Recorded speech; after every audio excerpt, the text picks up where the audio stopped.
It's Wednesday. And when it's Wednesday, it's the Flex Zone day. The Flex Zone, of course, is the only place you get your sports how you want it, when you need it. And, of course, as you know, our lovely home is Fox Sports 1340 AM Hopewell. And we're going to get right to it this day. I'm your host, Mikhail Ramos, and normal suspects in the house tonight, Roger D. Cravante, Byron, Dre. Hello. Hey, what's going on? You. Joining us is a very, very, very special guest. If you went to Morgan State University, if you spent any time in the communications building, the road to graduation went through this one man with the one class. Lamonte Summers, how are you? Professor I'm well. Summers. I'm well. I still feel like I have to call you Professor Summers. Well, you don't have to call me Professor Summers. I think you've passed the threshold, and you've moved over into the you moved into the flex zone. Ooh. So you're no longer in the professor zone anymore. So first name basis is fine with me. Communication, law, and policy. Yes. Let me count the ways of how much. Your class. I could be honest now, right? Yeah, absolutely. Okay, it gave me a headache, but I loved you though. Anywho, we brought you on specifically tonight because we got to talk about some news surrounding Mr. Tom Terrific, Tom Impossible, whatever you like to call the Hall of Famer that is the quarterback of the New England Patriots, Tom Brady. His suspension, 4 games, reinstated. He will serve. Where's the bell? I don't have a bell. But anyway, bell's right there. Where is it? Hit it. Hit it. He will serve, baby. 4 bell salute, everybody. 1, 2, 3, 4. He's going to serve. Wow. 4 game You suspension. sound very happy over there. I mean, to be honest, I thought he should have. He He should have kept it going anyway. can Now, delay it. look, this is what happened. This is what happens. Originally, as we all know, he won his case against the NFL. He was the one that went against Roger Goodell, the commissioner of the NFL, and he won. So the original suspension was appealed. He played all games last year. Now coming back, a 3-judge panel ruled on April 25th that the NFL commissioner, Roger Goodell, was within his authority to suspend Brady. First question inquiring minds want to know from a legal standpoint, period. Most likely Tom Brady fans, can they do this? Absolutely. The feds got him. Absolutely. In fact, not only can they do it, the role of the court, in this case, this was a circuit court, Federal Circuit Court of Appeals, the Second Circuit, and which is in New York, and they had the Tom Brady and the Patriots had appealed the Federal District Court's decision, which let me back up. They had appealed the commissioner's discipline, Roger Goodell's discipline of awarding him a 4-day suspension, of course, for Deflategate and for his role in Deflategate. Now, an appeals court, essentially, the purpose of an appeals court is to determine whether or not the proper law was applied by the lower court. Did the lower court, did the district court that reversed Roger Goodell's decision, did the district court apply the correct law in making that decision? So that's what the appeals court's function is. In this particular instance, on April 25th, the appeals court said that when it comes to labor contracts, collective bargaining agreements, the courts must give, or they defer, they give a lot of deference to the agreement, the bargain agreement that the parties have reached. So in other words, even if the court doesn't like the decision, even if Roger Goodell got the decision wrong, the court's role in deciding or in overseeing or reviewing the decision that was made as part of a collective bargaining agreement is very, very limited. Now, Lamont, I have to ask you when it comes to Tom Brady, is this whole thing about substantial evidence. He's kind of been treated like OJ. If the ball wasn't deflated, it's not deflated. If the glove fit, substantial evidence at this point in time. Does this matter now that it's appealed? Because where does that come into play? Because now you're basically saying that Tom Brady did it. He was involved. Well, what I'm saying is, they had a report. The NFL, the league, hired a firm to investigate what was going on, and they came out with an opinion or report. I think it was almost nearly 140 pages. I think it was called the Wells Report. Yes. And in that report, it was noted based on the discussions of, I guess, the Patriots' equipment, the locker room attendant, and then the equipment, I guess, personnel guy who was responsible for inflating the footballs. In that, during their investigations of that law firm's investigations of what had happened, they said Tom Brady had numerous discussions, the deflator, numerous texts with these two individuals who worked for the Patriots, who were responsible for inflating the balls, and that he had in fact said to them that he preferred underinflated balls. The feds have at this point have came and gotten Tom Brady. Tom Brady, Cravante, he did it. Did he do it? She thought it was over. Did he think it was supposed to be over? Or is this just a matter of the messiness that was Roger Goodell versus the powers that be above him? He was able to prove how we all know the indiscretion that is Roger Goodell. However, the people above Roger Goodell seem to think otherwise. Well, you know what I really think it is? It really comes down to the agreement. It really does, the collective bargaining agreement. The league and the Players Association, they reached an agreement that essentially gave Goodell enormous sweeping powers. They gave him he had the power. They didn't just give it to him, but he actually, obviously, he agreed with it. But they negotiated it. The league and the Players Association negotiated this agreement some time ago, in which Goodell would have the power to investigate rule violations, to impose appropriate sanctions, and to even preside at an arbitration hearing in which his disciplinary decision, was being challenged. So he was the investigator, he was the prosecutor, and he was the appellate court judge, all wrapped up in one under this collective bargaining agreement. So I really blame the NFL's Players Association. I blame them. And the fact that they reached this agreement, and really the court, there was nothing for the court to do but to essentially honor the agreement. Lamonte, you have some rebuttals. Right? So, Professor, while we have you on, so during the CBA, until the next CBA, Roger Goodell is basically judge, jury, and execution of every sentence that's going to come up. Absolutely. In fact, because he has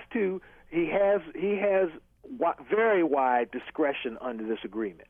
He has what I just named, those three roles or powers that I just mentioned: the power to investigate, the power to impose appropriate sanctions, the power to sit in on arbitration hearings which challenge his discipline or the decisions that he's made to discipline players.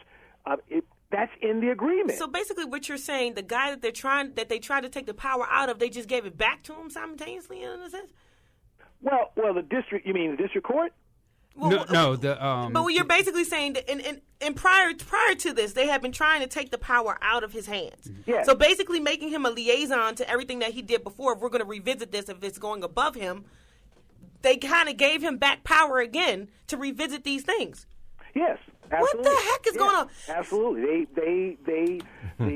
The collective. I don't remember which agreement, which year, which collective bargaining agreement that they negotiated. What year it was when he actually got these powers, but it was part of the agreement. At some 2011. Point, At some point, they agreed to it, and again, labor contracts, labor negotiations are really a special area of law where the parties, you've got management, of course, you've got the owners, the manager, owners, and then you have the players.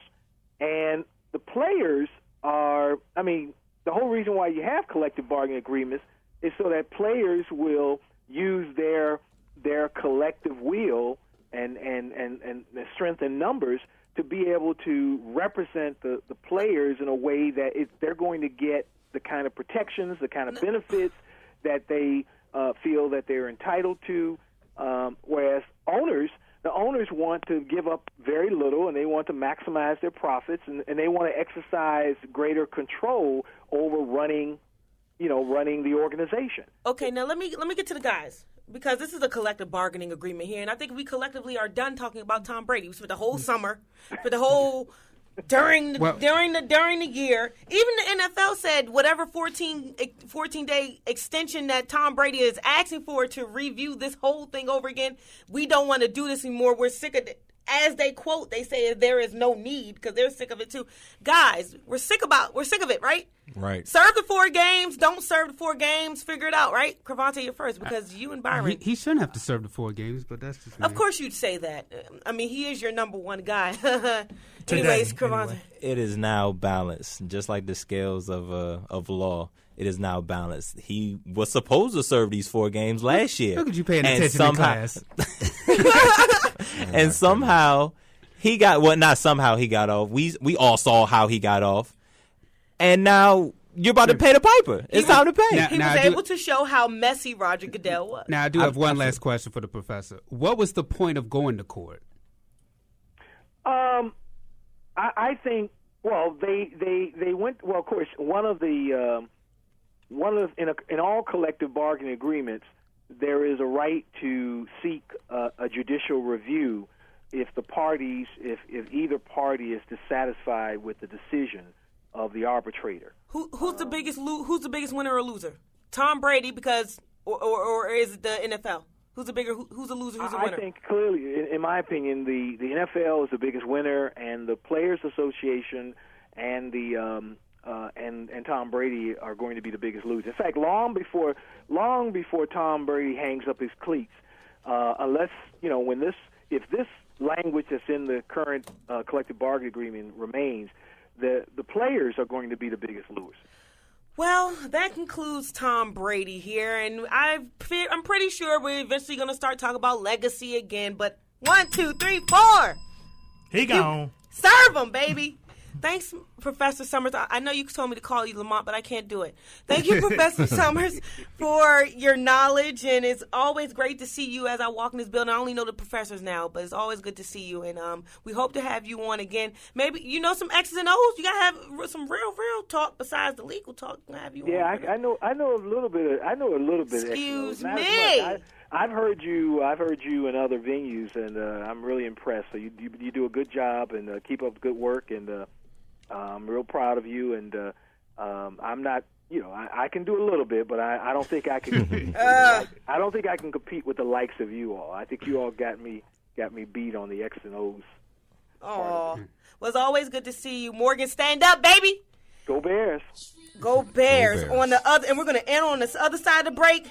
The biggest winners and the biggest losers of the NFL draft. Stay tuned. Flex on, people. We'll be back.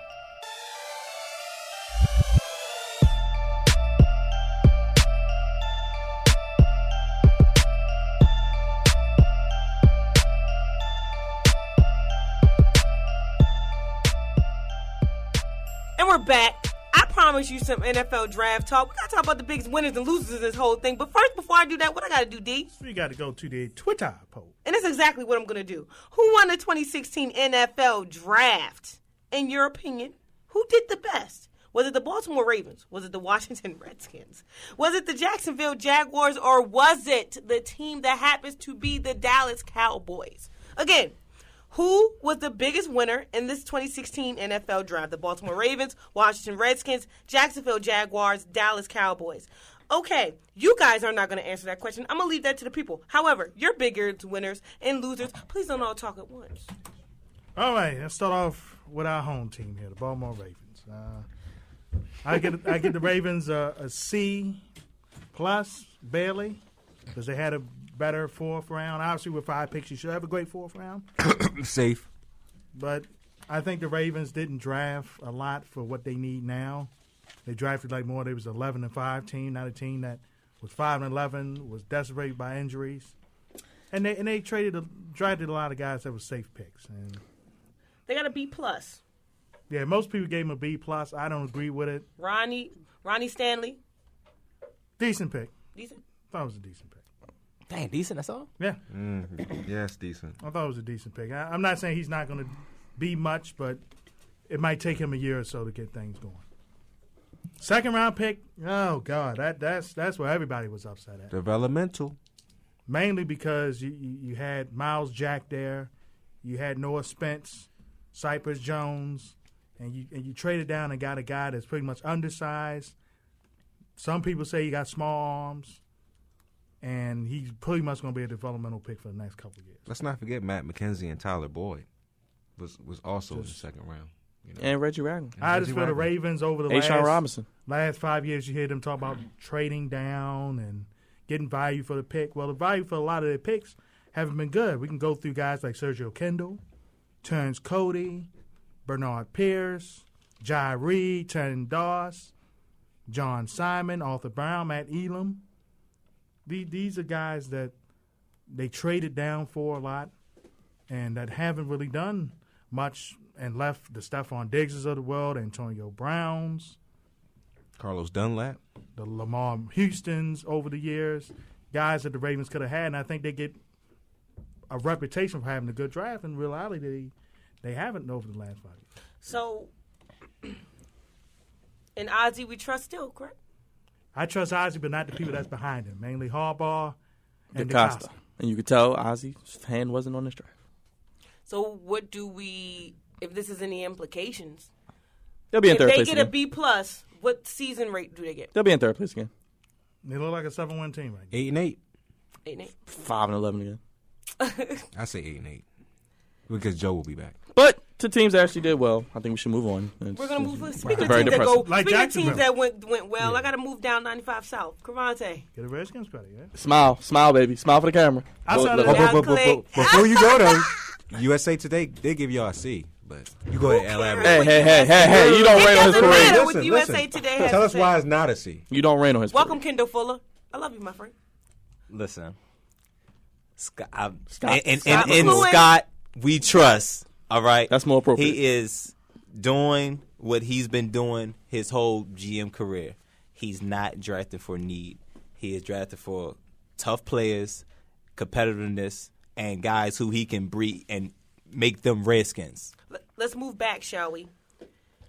Let's talk about Redskins history. Redskins history has us picking up guys like Albert Haynesworth, and it doesn't work out. We go for the big guy. And picking up Josh Norman, everybody thinking, oh, they threw him a lot of money, but they really threw him the minimum. He still had to actually play and show that he's worth the rest of the money that we gave him. Very true. So it's not as if we're a loser in this whole thing where we just give a guy all of the money and then he does nothing and produce. So it's not like history is going to repeat itself. And this is the first time in a long time where we'll actually get a chance to have that secondary as handsome as it used to look when the great one that was Sean Taylor was back there. Oh yes, absolutely. Scott McCloughan, he's doing what's best for business. With that contract with Josh Norman, obviously it's lucrative, but in the first 2 years, he's guaranteed $36 million, fully guaranteed.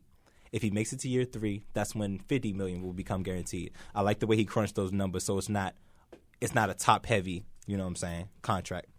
And to the draft. Oh, well, one more thing about Josh Norman, he's still in his prime. All the other big time free agents were definitely past their prime and definitely overpaid. Now to the draft.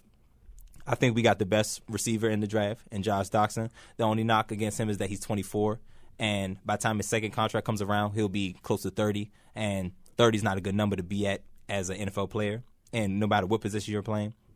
But definitely got the best player available at the time, Sewell Cravens. He is a poor man's Troy Polamalu, and he also went to USC as well.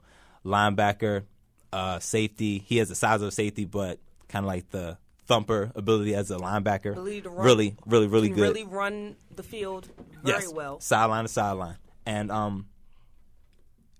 a lot of defenses nowadays, they're not in base defenses no more. Everybody's base defense is basically a sub package now, which means Sewell Cravens will see a lot of playing time. And of course, our third round pick, Kendall Fuller. Man, that Fuller family knows themselves some football. Yes, they do. How will people respect Josh Norman's side of the field? He'll be Because tested. now we have a guy we got the Reeves Island. Now Josh Norman's in his prime. He hasn't created his own. You'll see how good he is. Yard yet. However, he'll get tested. He's definitely going to get tested because I tell you, at the very least, in the NFC East, he's going to be tested because Dez Bryant is going to get the ball one way or another, and Odell Beckham is going to get the ball one way or another. Not to forget the guy that is Victor Cruz that will come back. Of course. Giants Nation. They did reach on Eli Apple, though. Do Should've took we- Hargrave. Ooh, they. Should've took So Hargrave. do we- But I like his mother, though. She's fine. I think Apple's okay. I don't think Eli it was Apple, an no, she's extreme- hilarious. Look I don't up. think it was an extreme reach they reached right. Do we, He was at taller, this that's point, why. when it comes to the was Redskins, a reach, man. When it comes to the Redskins, at this point, if last year was a fluke, is this a team that can look like they can stay atop of this division? Or at least be in the conversation to make it hard for, if everybody's giving it to Dallas, before Dallas can prove that they're even back in contention or back in what used to be the Dallas Cowboys mold, we can give them a go. Absolutely. As long as we got Scott McCloughan running the show personnel-wise, he's going to put the players where they need to be. And it's up to Jay Gruden just to run the offense. And Josh Dawson, we finally have a tall receiver who can run. I was feeling Kendall Fuller. I was like, yes. Oh, Kendall Fuller, if he's healthy, he tore his meniscus. Yeah. And he had a previous broken wrist. Yeah. But if he's 100%, He's All-American in the they third say round. they say he's the best corner in the family at 100%. Oh, yes, he is. So 100%. The Fuller family, man. Our secondary had just got a lot better. A whole lot better. First time in a long time, the Washington Redskins will have a shot But- to have things click on the offensive side and the defensive side of the ball. What are you going to do to us? I wanted to segue. Speaking of winners and losers, real quick, then I'll let you guys finish. Correction. Getting the best player possibly in the draft, Ezekiel Elliott at 4. I was Dallas going there. I was Cowboys. going to keep going. I was going to keep going down I'm sorry, the but NFC go ahead. East. Go ahead. I'm just playing throwing it field. out there. I was But do your Ezekiel thing. Elliott, I love that pick. first pick. Dallas Cowboys to get an A-. I have a question. Who gave him an A-? Sports Illustrated actually Sports gave me. Illustrated. USA See, Today. that's what I'm saying. It's you say USA Today, Sports Illustrated. Everybody's up and down. You really can't trade a graph until like 3 years from now. But Let's That's look at true. it. Honestly, yeah. Let's look at it this way. I don't know who to ask. I would ask Dre, but are they your team today? Oh, no. Well, no. I have to ask Anybody. the Dallas Cowboys. Okay, Washington Redskins, Dallas Cowboys. The Washington Redskins at this point, because of last year, are in a rebuilding phase. Not a rebuilding phase, but they're in a team that's trying to keep the momentum going. Whereas if you look at the Dallas Cowboys, they're in a rebuilding phase. It's a team that's suffered a lot of injuries. However, I do think that, your only flaw was your quarterback. Everybody else was present. Dez Bryant came back. So I don't know how much I'm going to give you that much to crutch on with the injuries. But we have to talk about, you had to rebuild in the draft with a running back. But if you never gave away the running back that you had and you disrespected him with $5 million, which it totally proved that he made your offensive line. I mean, the Murray. What does this do? I don't Murray's know about credit that. though, he was sitting home with the Cowboys. Of course, in he the was playoffs, sitting so. home. I don't know about that Because one. the I think Eagles both could of not them needed- provide. Joe just doesn't. But you Joe had doesn't give anybody you credit. had to go and get a running back, correct? Well, they got a Because the running back who's last already couple better of than years- DeMarco Didn't they get Murray. a former Redskin too? They got a running back. Look, they got a running back who's already better than DeMarco Murray was behind the offensive I line. get That's only that, but better. if you would have never had to let him go, if you would have But never let him go. they have 3 serviceable running backs now, which They still is had 3 great. servable. They have a Okay, how many they have a last potential year? great running They back. have a great running back. Potential Two all firsts. Hey, pro. I was gonna say the That was Ravens got like supposed to do the 19 job, of them. right? Okay, But they did the job. And Ezekiel Elliott could be better than Todd Gurley. I don't know. Potential about wise. McFadden had 1,000 DeMarco yards. Murray did not make What that more line. can you That's ask? all. I just want to I'm say just that. saying you wouldn't have had to go Better known as draft DeMarco Murray. the guy. But more if importantly, you I think thought the- you had the guy. Anyways, Biggest this pick, Jalen conversation will Smith. never- Keep that in mind. forever go forward. The Eagles. Are you going to talk about the Eagles, right? Can we get you on the mic Well, Yeah. at some point in time? No, I he mean, doesn't want to talk but, about it. I mean, They lost. Well, But it's we. just- I don't think we really. I don't Are think you we. guys I don't think we finished with the really Dallas took. Cowboys? No, No, I don't no. think we really No? took the Okay. time to look into the I'll let Dallas you go. draft. They did pick Jalen Smith. Yes. If by any chance he plays next year, That young man can play. this defense my will God. be revamped totally, because I think that's really the only thing the Cowboys were lacking. They need to rebuild that defense. That offense is pretty good already. They also picked up Charles Taper. I think they definitely did a good City job, grad. Dallas-wise. To me, they got Ezekiel Elliott. I thought that was a good pick for them. I didn't see him going to Dallas, but I mean, hey, it is Who what wins it Thanksgiving, baby? That's going to be a big game. Josh Norman better not come in the box. That's all I'm saying. As far as the Eagles, like Byron said, Carson Wentz. We'll see in a few years because I'm still not sold on either quarterback that the Rams or the Eagles. You shouldn't be.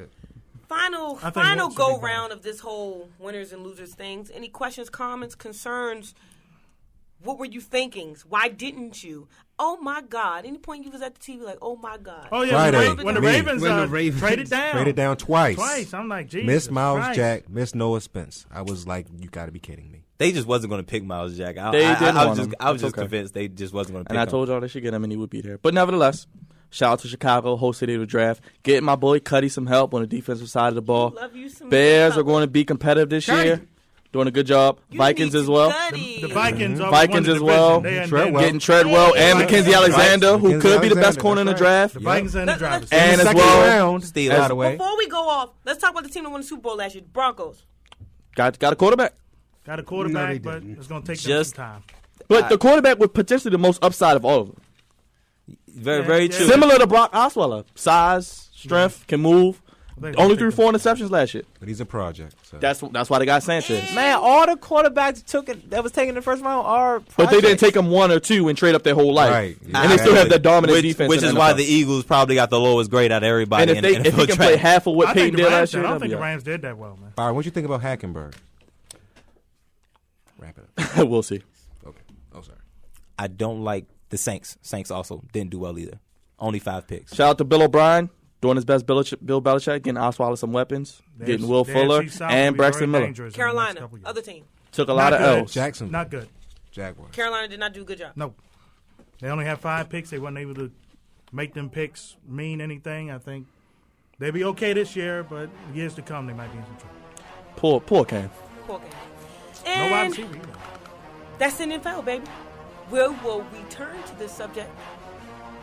It's time to play for some NFL back and it's some NFL. But we gotta talk about the basketball. We gotta talk about the NBA because it's the playoffs. So after this break, yeah, you're right. After this break, NBA playoffs. It's a flex zone. Where you go?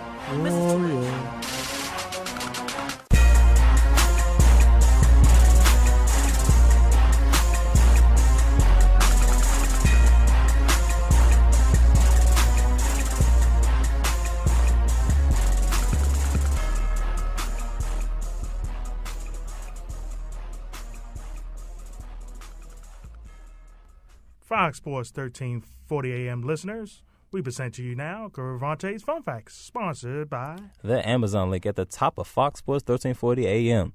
We all are Amazon users, and we love Amazon. You can get a variety of items at a nice discount, all items from A to Z. Paxton Lynch becomes the tallest quarterback selected in the first round since Dan McGuire. Dan McGuire was 6'8" and taken 16th overall to the Seattle Seahawks in 1991. The Ohio State Buckeyes have set the record for most players selected in the NFL draft with 12. The Toronto Raptors have advanced to the second round of the playoffs. They haven't done so since 2001 when they beat the New York Knicks 3-2. And we're back. And if you missed us, you're tuning into the Flex Zone, our home, Fox Sports 1340 AM Hopewell. We're back after the NFL draft talk, and we're going to go into some NBA playoffs because guess what? The playoffs. It's on now, people. We're in it. We're in the midst of it. And we can't talk NBA without talking to our favorite guy from the West Coast. I know the time's a little different now, but hey. Thank you for your services, Mr. Bonta Hill, contributor of KNBR Radio. He's a jack of all trades. He's a personality on radio. He's a writer. Bonta, hello. Thank you for your services, my friend. Man, what's going on with Baltimore's finest, man? What's happening out there, yo? What's going on? And he said, yo. We got a little swag out here in the West Coast too. You know? I see. A little swigger. You got a little swiggy swag. Anyway, speaking of swiggy swag, we're gonna start with your boys first because I've seen plenty of snaps with you walking out of Oracle. So, how did you enjoy what took place between the Warriors and the Trailblazers without Steph the other night? Yeah, I mean, it kind of went how I expected. The Blazers are a young team, and I don't think anybody expected the Blazers to be in this position after losing Nicholas Batum, LaMarcus Aldridge, Wesley Matthews, and Robin Lopez. They're almost, they're kind of fortunate to be here. It's a bonus for them. They're projected to win about 20-plus games. So even without Steph Curry, I expected the Warriors to steamroll them, especially at Oracle, where they've only lost twice all season long. Klay Thompson, it's good to see him come into his own. Last year in the playoffs, he struggled offensively. It wasn't because he couldn't find his shot. He just was struggling. He guards the opposition's best player all game long. So, maybe that could have been attributed to spending so much energy on the defensive end, guarding the opponent's top player. But you see him yesterday checking Damian Lillard, checking C.J. McCollum, and then dropping in 37. So yesterday's game went how I expected it to go. The start was fast, but that's what the Warriors do. They come out fast, they hit you in the mouth, and then you have to play catch-up with them. And then by the time you catch up to them, they have another gear that they can hit, and, they'll blow you out the gym. And that's what they did yesterday. Should everyone be fearful in moving forward in the playoffs? They haven't played the Spurs yet, but should you be fearful of the fact that how dominant they can be without Steph Curry? Because if you're talking about a complete team, when Steph Curry comes back, that's like just the icing on the cake at this point in time. Not only can they play without him and continue. Shoot, they can play without their head coach and still win. So, right. I mean, how nervous should you be? If you're the Warriors, or anyone else. For anyone else, you should be real nervous. I mean, this team won 73 games, and coming into the season, there was a lot of chatter about. They were fortunate to have the playoff run that they had because there was a lot of stars that were injured. They took that as motivation for sure. And then there's been subliminal messages here and there, of course, from old teams like Scottie Pippen saying that they could sweep the Warriors if they played them and this and that. But I mean, once Steph comes back, it's just going to be that much more dominant. And this is no surprise to anybody because we've seen the Warriors play without Steph a couple times this season, and the ball moves. The ball moves with Steph's there, but it's just sometimes he gets in God mode, and he does things that you can't even do on a video game, and we're all stuck watching Steph Curry do what he does. Other teams should be fearful for him. If I'm Cleveland right now, I don't think they should be fearful, I should say, because Cleveland did take the Warriors to 6 without Kyrie Irving and Kevin Love. I actually think that finals could go 7 games if they were to meet up. Spurs are never going to be fearful with anybody because they have 5 banners hanging up in the rafters. But I think they have opened teams' eyes up like, geez, this team has not lost anything. They're still scoring over 115 points. They're still efficient. Klay Thompson, has hit 7 3-pointers in a game, 3 straight games in the playoffs, which is now a new playoff record. Defensively, they're probably better with Steph off the court. With Livingston, he's long. Iguodala, of course, and Klay Thompson. Klay Thompson was for 37, correct? In the game. What's that? 37, correct? 37 points, career high for Klay Thompson. And, the teams should fear them, but I don't think the teams that are left in the playoffs at this point are nervous about anything because they're in this position. Like I said, the Spurs, they have banners up. They have 5 championships. Cleveland, they have LeBron James, but that's it. Other than that, I think teams like the Raptors, if they were to make it that far, or Miami would be nervous. I mean, Steph Curry going down, freak accident. He slides on the court, and he's never had a knee injury. We all know about the ankles injury, but it looks so despondent. He looks like he's ready to join his team. Predicting enough through that interview with Lisa Salters, Game 3 may be the return of the man that is with the shot. So let's keep our eyes open for that one. Let's move forward to another series happening out west. If the Spurs punch the heck out of Oklahoma City Thunder, will that continue the rest of this series, or will Oklahoma City find some life behind that pick-and-roll defense, or is just nothing? Man, Oklahoma City's a weird team, man. They probably have the most talented roster in the NBA. They are missing a wing three-point shooter other than Kevin Durant. OKC can be in trouble. They could be in trouble. Their defense was atrocious Saturday night, and Oklahoma the City worst pick-and-roll defense ever on Pop Warner, anything, says Chris Webber. General Manager Sam Presti, obviously GM of the Oklahoma City Thunder, made a decision 3-4 years ago that he was going to go with Serge Ibaka over James Harden. I thought it was crazy. The thought was Serge Ibaka was going to turn into this defensive monster, where he can guard all 5 positions. His scoring was going to go up. But he's plateaued, and he looks just as lost as Kevin Durant does. Russell Westbrook can leave his teammates out to dry because he takes so many chances, trying to get steals, trying to get in the open court, that he leaves the back end, left behind. He leaves them kind of stuck here, having to defend and pick up his man, and they're a mess right now, man. You just don't know what you're going to get out of them. And when you're playing a well-oiled machine like the Spurs, you have to play perfect basketball. You have to play every possession. So originally I was leaning Oklahoma City to win this series in 6, believe it or not, because I do think they have the firepower. They've given them some trouble in the regular season, correct, Oklahoma City? Yeah, Oklahoma City. They've just been an inconsistent team. It's been some catastrophic things happening to OKC this year. You think about Monty Williams and his wife dying. You think about Mo Cheeks and the hip surgery he had. He was out for a long time. You think about Deion Waiters and his brother dying. There's just been all these things happening to Oklahoma City. The co-owner who got into a car accident, or they said a suicide attempt or whatnot. There's just been a lot of catastrophic things happening to Oklahoma City we've come to this point now. It's just like, well, maybe it's just not their time. Maybe it's just not their year. At some point, every year it seems like something's happened. First it was Durant, then it was Russell, and then something else happened. It seemed like Scott Brooks being fired was not the answer. Instead, the answer should have been, if we're going to play this double-team tandem, we need to find some guys that can accurately support them. And it seems as though that they don't have them at this point in time. And then if you're choosing Serge Ibaka over James Harden at this point, we're now seeing that was not the way to go. Another team in the West did not advance. Clippers. Oh. You, my friend. Have always had some interesting notes to say about Doc Rivers. We don't have long with you. Quick and fast, Doc Rivers, his legacy in Clipper Nation is the state of the Clippers. And the Clippers were expected to give the Warriors some go. Yeah, right? But anyways, your lasting thoughts on the team that, I don't know, took over the Staples Center because they no longer share it with the Lakers, but maybe they will be sharing it soon. Back again. Yeah, it's unfortunate circumstances for the Clippers. They seem to be playing well. They seem to be gelling.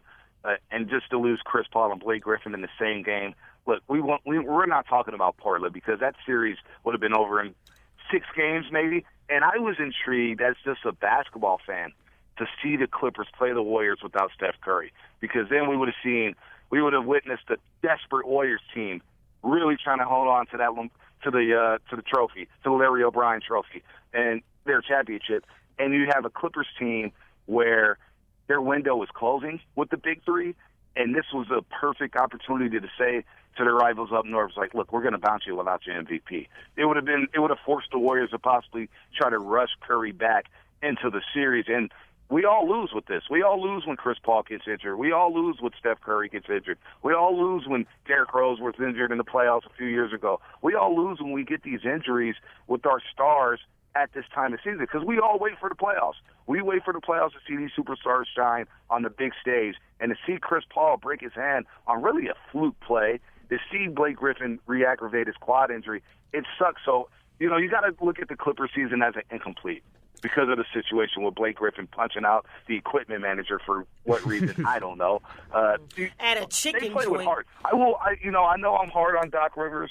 I don't think he deserves all the accolades he gets as being a great coach. However, to have them play hard without their 2 superstars like they did Friday night in Game 6 and in Game 5, much credit to the Clippers, which may be leaning towards the Warriors obliterating the Blazers, because it's, you can't oust this team with Austin Rivers starting at point guard. You can't oust this team with DeAndre Jordan, who's basically a one-dimensional player. You can't oust this team with J.J. Redick, who can't really do nothing, without Chris Paul, without getting those passes off the screens or whatnot. So, you got to look at it in another year. It's a lost opportunity for the Clippers. And it just sucks that their season had to end like that. So I got nothing really bad to say about the Clippers. It's just an incomplete season. Just like that. Bonta Hill, people. We did that in about 10 minutes. That was good. But I know you're a West Coast guy, but eventually we got to get to the East Coast one of these days and talk some East Coast ball. But anywho, we're pretty sure they're going to have you on soon. Sooner than later, because these playoffs, man, they're not going to end till, July? Anytime. I love you guys out there on the East Coast. Y'all keep doing what y'all do. Tell a friend about it. I already made it to the West Coast. I got to take the guys with us. Tell a friend out there. We trying to make it to the Bay, baby. The Flex Zone meets KNBR Radio. Y'all let the queen of the show just come out to L.A. by herself there? What's up with that, guys? That was her love for Kobe, man. I'm not the biggest I ain't Kobe going fan. to watch the Lakers get beat like a drum. Look, I wish I could have made it out, man. I'll save my money. Man, I told this guy about this Kobe trip no more. last year before 2016 was even a result. But I still took him with him. What's a queen without her kings? But we appreciate you. Okay, thank you. No problem. Anytime. Yeah, thanks, man. Thanks, Bonta. Thanks. Peace. All right, man. See you guys later. All right. Just like that, Bonta's gone. Any thoughts, comments, questions, concerns about what the man just said? Go ahead, Drake. I'm not. Go ahead and talk about Mott Rivers, Drake. Go right ahead. Come on. Oh, he brought out the mop. Not the broom, but the mop. No. It's not that he's a mop because I really As still a GM, he is. Yeah, as a GM, he hasn't done a good job, and I really think that coaches need to stop with the whole GM coach thing, and it really started with Greg Popovich, and a lot of coaches have been trying to emulate that style, and it just hasn't seemed to pan out for a lot of people. But I still think that as a coach, Doc Rivers is a really good coach. Some people would clearly. say, because some people would argue that he got Ray Allen and Kevin Garnett and Paul Pierce, and they have the big three. But I mean, you still have to be able to coach that talent and still win a championship. And mind you, they beat a Lakers squad that the following year did win back-to-back championships. So, I mean, he had to do something right as a coach. And it was an entertaining series to watch. Plus, he was a part of the whole Boston-LA, rivalry that got brought back to the NBA. Go. I was going to say, you saying that he's like one of the greatest is a little absurd. I completely agree that I'm he's saying really good. In today's game, I didn't say he's one of the greatest of all time. I said today's game, he is one of the best coaches. We got to go to the tape. NBA. Hey, listen, we probably got to go to the tape on that because you was really, really, really high on Doc Rivers, and I was like, bring it down. I am high on Doc Rivers, but I'm not. But he's not. I'm not saying the greatest, but I'm saying right now in the sport of basketball, Doc Rivers is one of the top coaches in the NBA. Is he not? Sure, why not? I don't know because honestly, there's not that many good coaches in the NBA right now anyway. That's true. I was getting ready to make that argument. A bunch of them are getting fired left and right during the season. This is crazy. But Doc Rivers, he is a really good coach because, I mean, he could have easily fell down. He could have rolled over and just died, died peacefully because you lost your two biggest stars in the same night. That's crazy. Any other guy would have rolled over, and he didn't. And you got to commend a man for that. And on top of that, the KG, Paul Pierce, Ray Allen thing, they weren't young bucks. You know what I'm saying? They still had to run up and down the floor, but he got them to do what they did best, and that's work together and beat the Lakers, which they were really, really good that year. They were, and they almost beat us again in 2010. If it wasn't for Kendrick Perkins getting hurt. Should have beat you. Andrew Bynum, baby. Andrew Bynum. Sasha Vujacic. Lord. But, I mean, Doc Rivers as a head coach, he's a one-time coach of the year. I mean, he inherited KG and Ray Allen when he was in Boston. I think he's done a decent job with this Clippers team and this Clippers management squad, but it's just too much talent in the West. I mean, look at Golden State. But the thing is, though, look at they San have Antonio.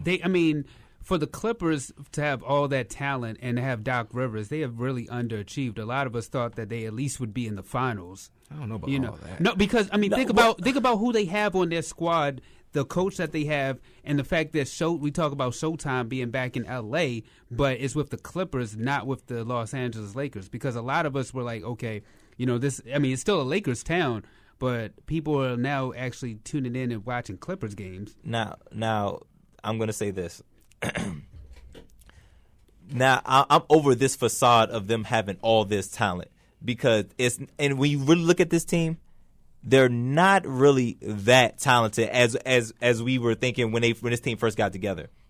CP3 is probably the purest point guard there is in the league, even still today.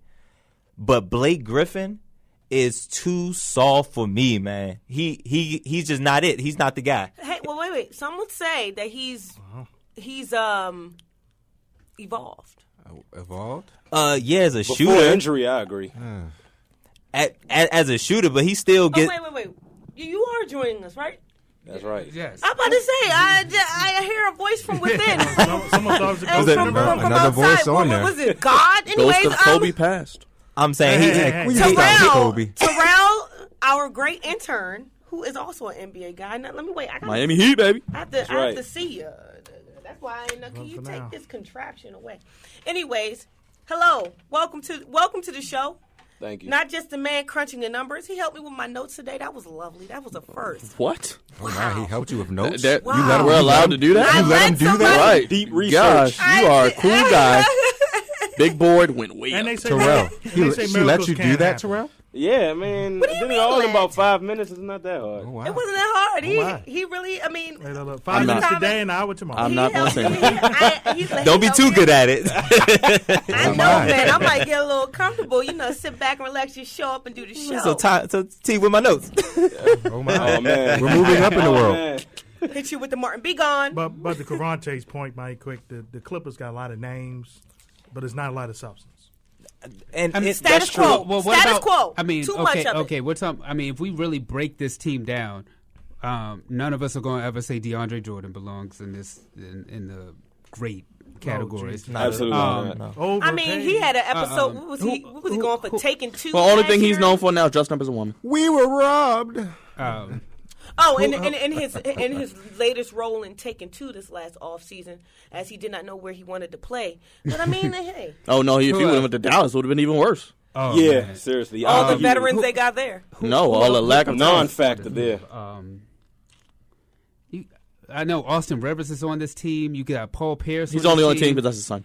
Jamal Paul Pierce should Crawford. stay Jamal, away. Jamal Crawford Crawford's is right the just- brightest spot on this team. I get it. especially 36 coming off years old. coming off the bench. Pierce He should like stay the 40. Wizard. The Wizards rejuvenated your career. I, get I don't you know wanna what that run was the for. same I- role, You know what? but you I should didn't- stay you know the what? Wizard. I understood it from the sense of, all right, I want to go home, but I didn't understand it should've to stayed. he doesn't fit with that team. At all. Something to think about. Paul Pierce goes to the Wizards. John Wall breaks his hand. Paul Pierce goes to the Clippers. What happens? Oh my Chris God. Paul, So you Blake saying Griffin, all that get You sound Paul like the Pierce is Grim now a Reaper. curse?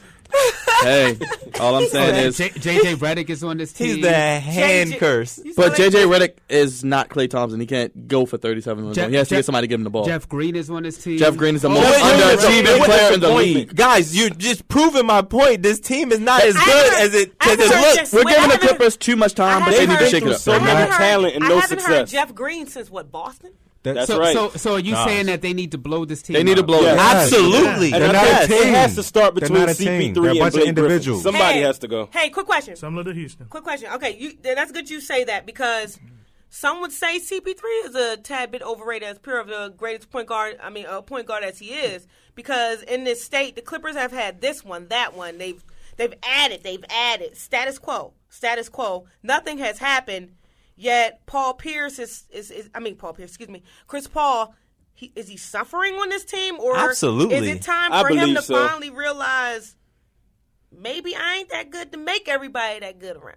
No, he wasted away his prime years in LA. Yeah, Chris Paul is I'm good. sorry, I didn't mean that to hurt. It's the fact that the team around him. But you get where I'm going. Because No, 'cause you might be right. That's why it hurts. He's wasted away his prime years in LA. The only way I really know Chris Paul is when he did the Cliff Paul commercials. The State Oh, Farm. man. It's not even that. I mean, I'm he's just done saying. his job, but I'm he's just wasting saying. away his prime years in LA. Look at last year. They beat the Clippers in 7. Spurs. Spurs. What the heck am I? He beat the Spurs in 7. Nobody expected that neither. But they And he was choked on away one against leg. Houston, though. They choked the series And away against it's Houston. unfortunate because the Clippers this year, everybody was saying the Clippers may be the team to give the Warriors.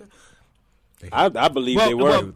Because if you looked at the regular Not this season year. last year, and then what happened between Draymond Green, it looked like it was primed for them to actually have a rivalry in the NBA. That super team, Melo, Braun, Chris Paul. Chris Paul and Dwayne Wade, which is something that will probably never happen. How does he factor?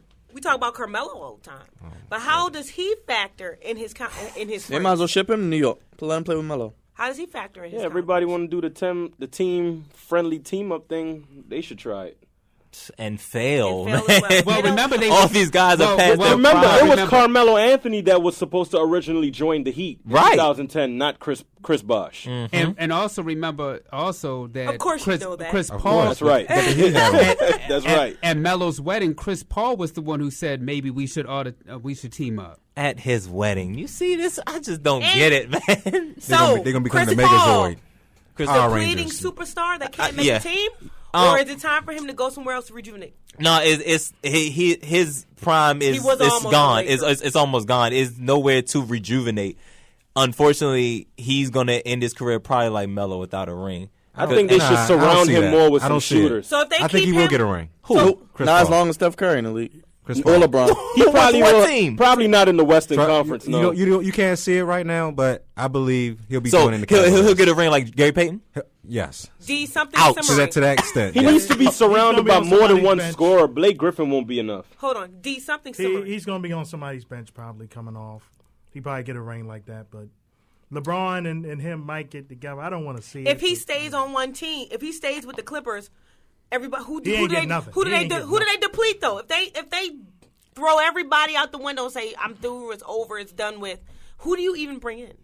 Who? Blake Griffin's their Because best at this asset, point- so they could try to Yeah. move him. And let's be Maybe real. trade him first. Let's be also real. We got to talk about the other team that's in the Staples Center because we haven't talked about them. Oh, Lukey boy. baby. Oh boy. Luke Lord. Walton. Luke. Other team? The other team, the team that is the the Lakers. team- right. The team Oh. coach. No, they have a coach. They have a coach. Yes. Luke Walton. Walton. But to Roger's point, they still have Jim Buss running the show. As long as Jim Buss is there, they won't be the franchise they want to be. Before we attack Jim Buss, which we always do, let's talk Oh about... no, I'm not doing anything. Let's Give it that me do right. that. I'm going to the No. other side of the I got room. that. Go ahead, though. Go Digress ahead. for a moment. Go ahead. Just come back to me when you're ready. Digress. That's all you Okay. gotta do. Jim Buss. Luke Walton. Upgrade? Good fit in L.A. You talk about prayers being answered. Dre, were you were praying overnight? Because your prayer was answered, That's man. right. Byron, like Luke. I have to ask you though. Right, Luke. I mean, look at it this way. You talk about Drake before the show. You start from the bottom at this point. Now you're going to be here. Because at the same time, this team is, like y'all said, it's not like it's Draymond and Steph on the other end. It's Well, it's only one team with that. That's why they have Exa- 73 wins. exactly. So, I mean, we all can't have why not that. take the chance to go to a team more established? EI, the Washington Wizards. We have John Wall, Bradley Beal. You got Gortat. You have Nene. Bradley have guys, Beal is never healthy. Ho. You have guys that have played in the playoffs. You have guys that have experience. That you have veterans. You're just looking for somebody. We're looking for a Steve Kerr to come in and make a Mark Jackson situation about after what Randy Whitman has already done. Why not go to a team already established? Why go to a team? Granted, I understand the correlation.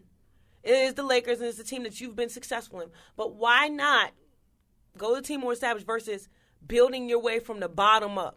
Because you really at the pits of despair. It's two reasons: money and the fact that he was a former Laker. Location. I love DC. I'm from DC. I love DC to death. But LA, DC, Right. it's not even close. And then on top of that, he's affiliated. But he will also have opportunity to fail. That's Oh, he another- will Absolutely, fail. absolutely. Oh, he will fail. How long would they give him to fail? Oh, he Oh, will. you let him stay as long as you can. You So- let him stay there till Is this a Derek forever. Fisher moment? You let him stay there forever. Yes. He can possibly be a one and done.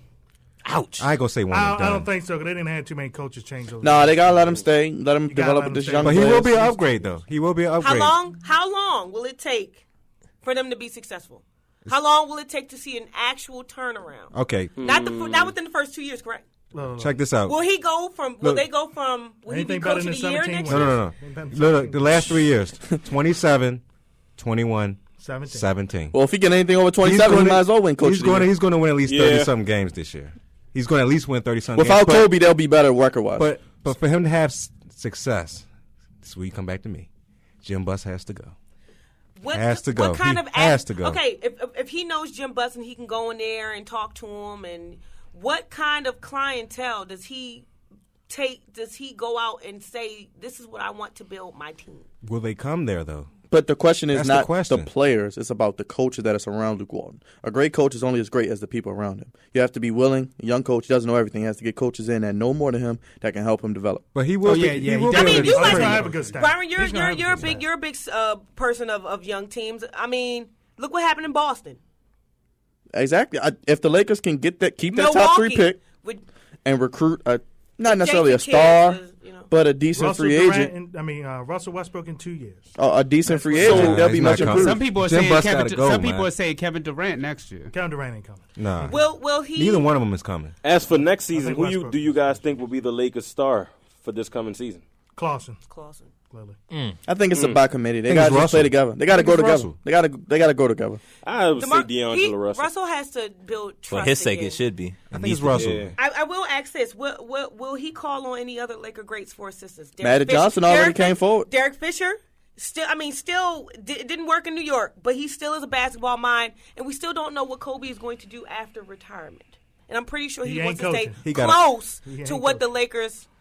All I know is he got a lot of work ahead of him. Anyway. A lot of work got to get Which done. is the best looking? Nobody more warranted of such a decision than Luke Walton. I mean, look at it this way: interim head coach for the Warriors led team to a 39-4 record while Steve Kerr was out on leave of absence. So I mean, you have to give him some type of credit there. You can't do nothing but give him credit. I mean, led team to largest margin of victory in franchise history. I mean, Kerr was coach of the year, but he won his 3rd title as a coach with the Warriors. I mean, if he let this catastrophically float down the drain, we don't know realistically what Warriors team we would have as of now. But they'll still be competitive. They won 67 games last year. But give Luke credit.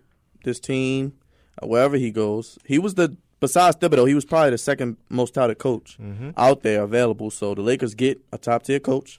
And they got a young team, so we'll see. And we have a role player. Role players in the NBA, coaching-wise and organization-wise, kind of sort of know what to do with these teams. Plus, he'll be coming with another ring, so that'll be fresh. That is true. It's always good to have a Hartwell. Anywho, and if you missed it, you're still listening to the Flex Zone, which is on Fox Sports 1340 AM Hopewell. And we got to end the show. It's hard, but things happen. At the end of the day, we have to end the show. We want to thank True Sounds for our theme song. Don't forget to like us on our Facebook page, The Flex Zone. Follow us on Twitter and Instagram at The Flex Zone 1. If you have any questions, ideas, or possibly want to be a guest, send us an email to theflexzone1@gmail.com. Subscribe to our YouTube channel, The Flex Zone. To hear this show again, listen to the podcast on SoundCloud and iTunes. We have to remember our humble beginnings, guys. SoundCloud.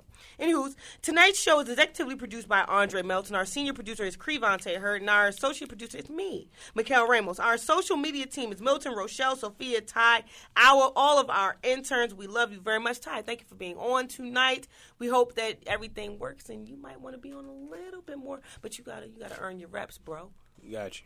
Anywho, next week, NHL people, we'll talk about the NHL playoffs. The Capitals better get it together against the Penguins. I know that. Joining us will be Brandon Yancey, a musical artist with music exclusively here on The Flex Zone. Thank you all for listening. And as always, I'm going to say like I said every week. I don't care if it rhymes, it's mine. I'm going to care like Kevin McCallum Byron. As we do say every day when we end the show, what are we? We gone. We gone. Peace. We gone.